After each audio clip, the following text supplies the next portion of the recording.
Next on the agenda is to consider the approval of the meeting synopsis publication procedure.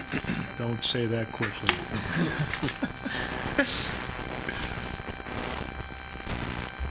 Zach Thomas, is this your first presentation before the board? That's correct. All right, well, welcome. Well, thank you. Good evening, board. Before you tonight is a request to change our current meeting synopsis publication procedure. Now, the Charter Township Act of 1947, as amended, requires charter townships to create synopses, or also known as summaries, of proceedings of their Board of Trustees meetings each month.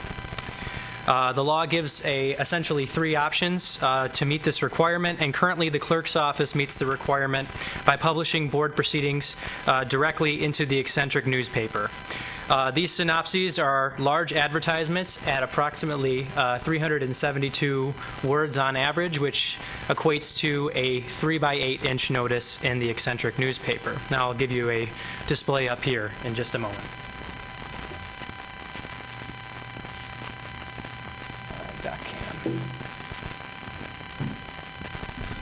Okay. So there's an overview of the length. And if we zoom in, we can see the large synopsis notice that's currently published in the eccentric newspaper. As you can see, it very directly correlates with our agendas.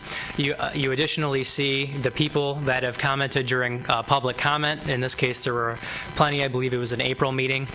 And then after each agenda item where there was a definitive action by the board, you can see approved, presented, or whatever the action was.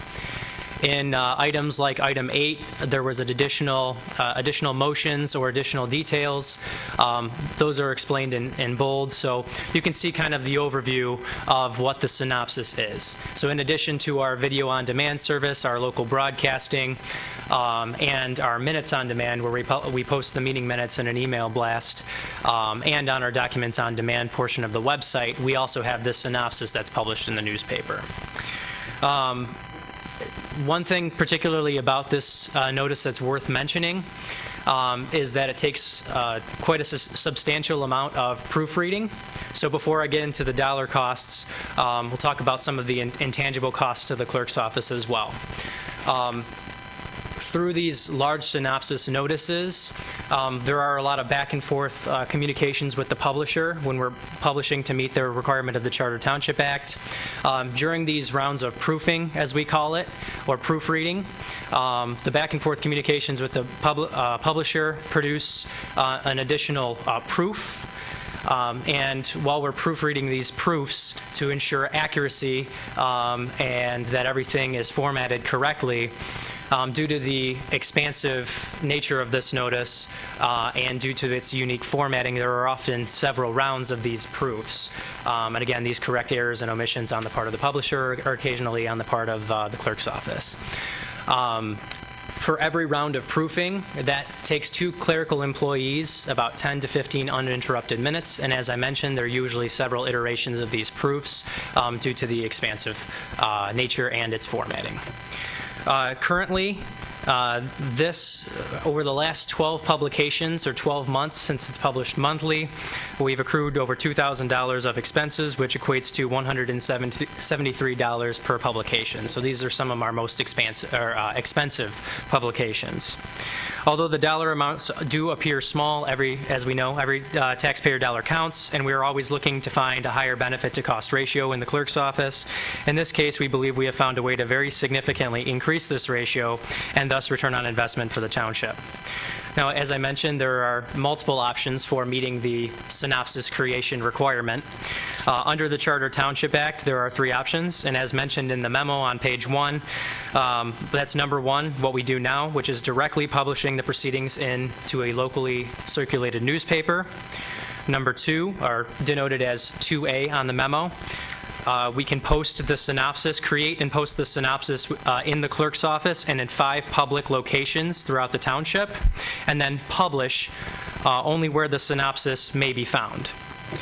Number 3, or 2B in the memo, is posting the synopsis in the clerk's office and on the township website, and then publishing where the synopsis may be found in a locally circulated newspaper.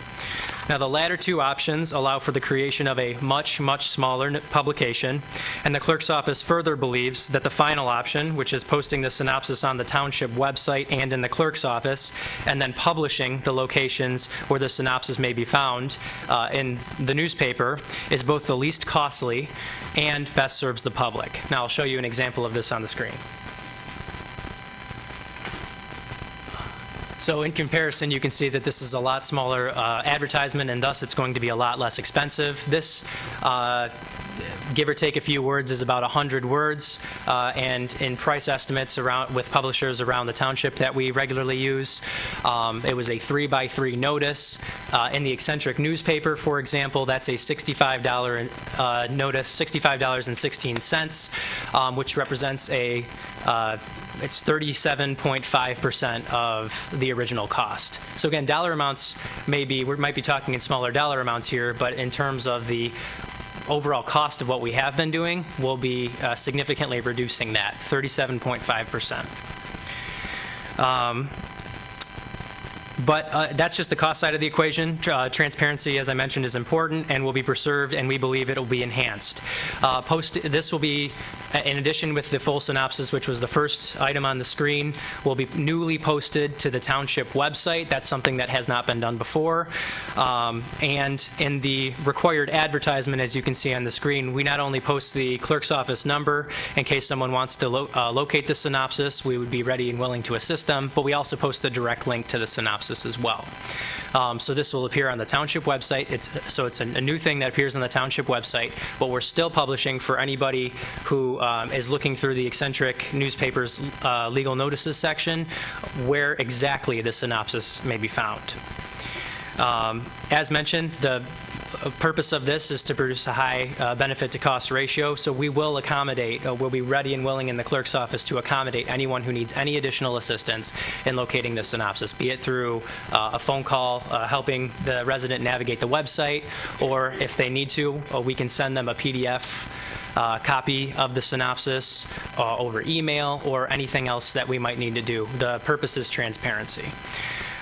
So the staff recommendation is for the board to adopt the following meeting synopsis publication procedure: that the clerk's office shall post a synopsis of board proceedings in the clerk's office and on the township website monthly, and shall publish the locations where the synopsis is located in a locally circulated newspaper in accordance with the Charter Township Act of 1947 as amended. I'll be happy to take any of your questions now. Are there any questions of Zach? It was very good, very thorough. Thank you. I do want to say that one of the reasons we've been looking at this, and we looked at this when Bill Hampton was still here, and then he talked to Dirk about this thoroughly, and one of the reasons is you can't just cut and paste.